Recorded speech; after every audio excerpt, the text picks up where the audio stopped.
easy. La Liga has a lot of players, and these are the ones that I consider that will be the most OP and yet still accessible cards. There are some of them that are a bit expensive, if I'm honest with you, but in reality, 90% of them will be below at least 2k, and you will be able to fit them right into your teams. So yeah, let's get right into it. One of the first cards is well, no, actually, let's start this way.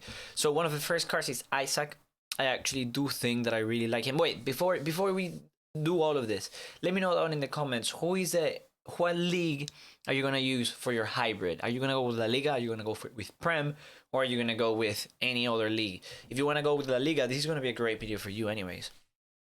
Isaac is a card that I will never use. The thing with him though is that if crossing is meta, he should be interesting. He's quite tall, the jumping and the heading are not the best, but for a card that you're gonna start using, that you can link into any La Liga squad, it should be fairly good. He also has a 5-star weak fit. We go with Conde, which is one of my favorites as well. The bad thing about him, and the thing that will make him cheap, is the stamina and the height. A lot of people don't like the fact that he's not the tallest player in the world. We also have right next we have Rodrigo.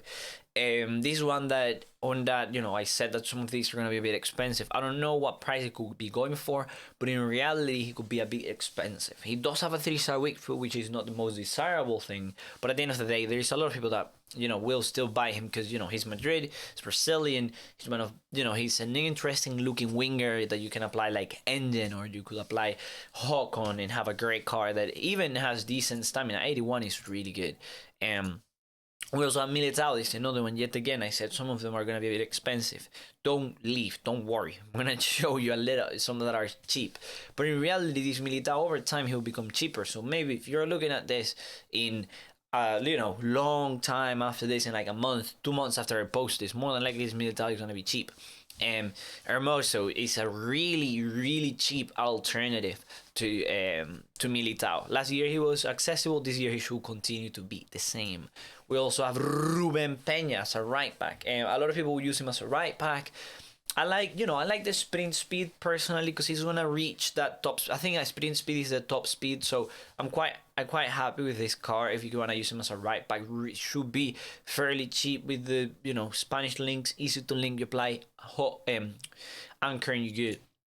We also have Inigo Martinez. This one that's also interesting. He's a bit slower than I would like him to be, but in reality, I also have to think about how you guys play the game, and I'm quite confident that you don't care whether your player has like 70 pace or 69 pace. Like for me, OP would be over 80, but in reality, a lot of you won't care. Like in my case, I like to use fullbacks as center backs, but I need to be a bit more neutral about things. And if you're looking for a center back and you don't mind tall players, well, he's not that tall either. But if you don't mind players that are not responsive, then Inigo Martinez should be really good for you. And what the fuck, what's that? Now, next up we have Bersaljic. He's one that as a right back, maybe he's not the best in the world, but he's 181. And he has good pace. He's a card that you can 100% use as a center back and should 100% be fairly cheap, especially because of the nation. We have Nacho, which is another cheap option to Militao. It should be fairly accessible for anyone that wants to give him a try. We also have right next we have Coquelin as a center mid with that pace. I think it's quite interesting. Like personally, I wouldn't use him, but I'm sure a lot of you will find value in the fact that he has good passing. The dribbling is not bad. The height is okay as well. And then the physicality and everything is okay. My main issue is just the pace. I think he's not pacey enough. And I don't think people are going to be buying Shadow at the start of the game. Gameiro is another one that I wouldn't use. But I'm quite confident if you apply Sniper, he could become a fairly responsive card. Especially because of his height. He has a 4-star weak foot. And I think he can jump. He has always been able to jump. In case, there's crossing meta. Well, he cannot head the ball, sadly. We also have Morales. This is the type of strikers that I'll be going for. He looks like he's going to be a bit responsive on the ball. He does have decent stamina, good pace, and good shooting. He's the guy that more than likely if I did a Liga team, this is the guy that I will be going for. We also have Avila. This is another option to Morales. This is one that I would really consider. The main issue that I have with him, apart from high defensive work rates, shouldn't be that big of an issue, is the dribbling. I think the dribbling is quite meh, bro. Like, 78 dribbling and then 82 pace. You have to choose one of both. Either you put sniper on him so he's more responsive, or you put hunter on him so he's more rapid. So it's kind of one of both. Whereas in Morales you can just apply Deadeye and have a great card. You can just apply Hawk and have a great card. But well, the 5-star weak foot is there. Fury Boy is another one that, a lot of you guys are considering, let's use him as a left back. Bro, what about using him as a centre back, Like, the guy has pace, the guy is 184, the guy can definitely, he's strong enough. And he's going to be on 7 cam if you do play him as a centre back. But at the end of the day, doesn't really matter. You already have what you need. You have the pace, and then defending is always wrong anyways. Like, you just have to defend manually. Like, in these FIFAs, you have to defend manually. Then, yet again, Emerson. This is another card that I personally think you can easily play as a centre back. He'll be a great card. If not, then you can play him as a right back. I think there's one that I didn't add that a lot of people like, and it's Alberto Moreno. I didn't add him because of the composure, but I'm realizing a lot of these cards have a garbage composure anyway. So this is one of those left backs that you would like. He's like a cheap Jordi Alba, except that, he's 11 points below Jordi Alba. But he's a decent card that you definitely put into your team.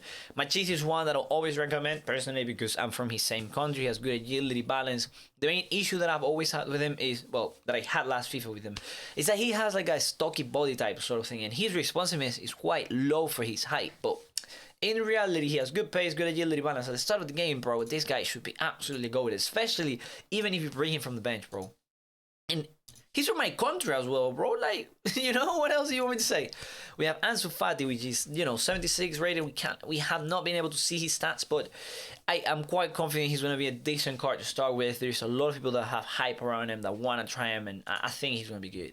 Cleric is another one. This is, like Alberto Moreno. You can literally bring him into your team easily. Because he has good pace and the defending is not the best, but it will work. 69 is an interesting number, but it will work. Neto is one. I don't like to put keepers here, but I think Neto could be quite interesting. He has a Brazilian links. He has links to whatever defense you have on, so it will be interesting to have him into your squad. If not, you can just get any Spanish keeper. At the end of the day, we have to with keepers. It's hard because you have to wait until the game releases to see who is actually decent. Because these cards like Alisson that were like freaking absolutely insane, looking at the rating, and then in reality he was absolutely garbage. We have Canales, which is one that I'm a huge fan of. I don't think he's going to be that expensive either. I know he's 82, but remember at the start no one is buying fodder. You're buying the cards with what they think they should be paying. So in this case, he has the passing, he has everything. If you can get this card for really cheap, I think he's a really interesting cam. He'll fulfill the position with ease and he'll be able to score a lot of goals, bro. And Vinicius is another one that I think is going to be a bit expensive. Like, surely every year he's expensive. He has the 5-star skills, 4-star weak foot, he's pacey, he can dribble, and apart from that, he has decent stamina. This is the perfect card where you would apply Deadeye.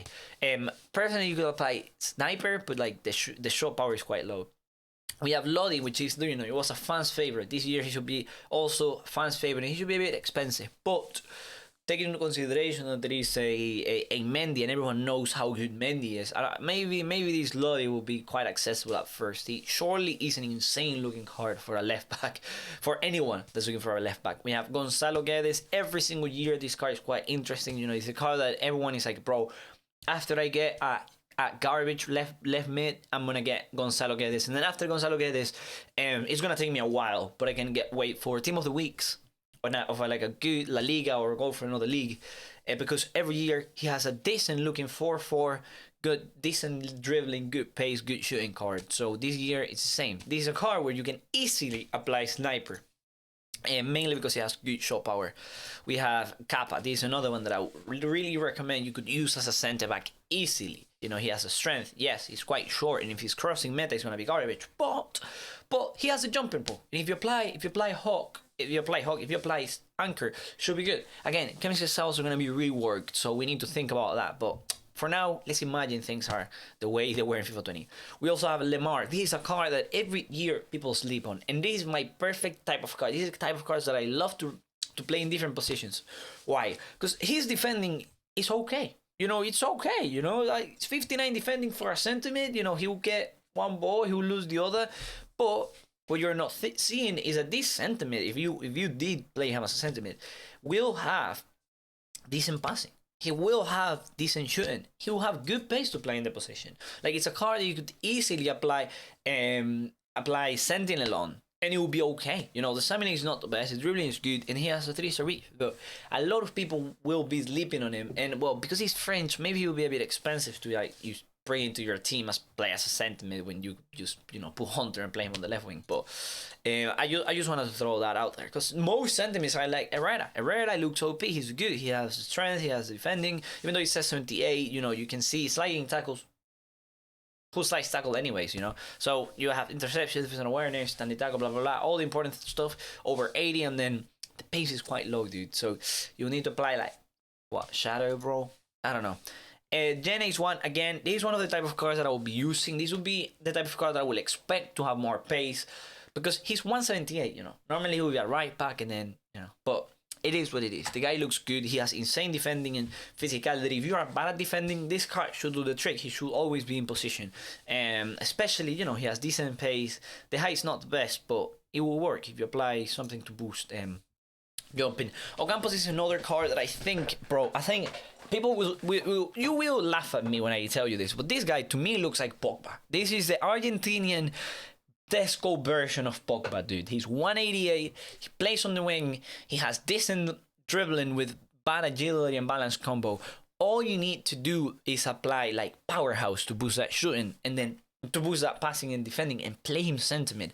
And I swear to God, you're going to have a decent looking sentiment if you again, as I'm saying, a lot of the things really do depend on the way you play in game, on the way you do things, blah, blah, blah. Especially if you play like a 4-1, hopefully in this FIFA 4-1-2-1-2, it's going to be like a good formation so that you can apply Sentinel to this guy, and then you won't use right wingers on a 4-1-2-1-2 anyway, so you just play him sentiment easy. But yeah.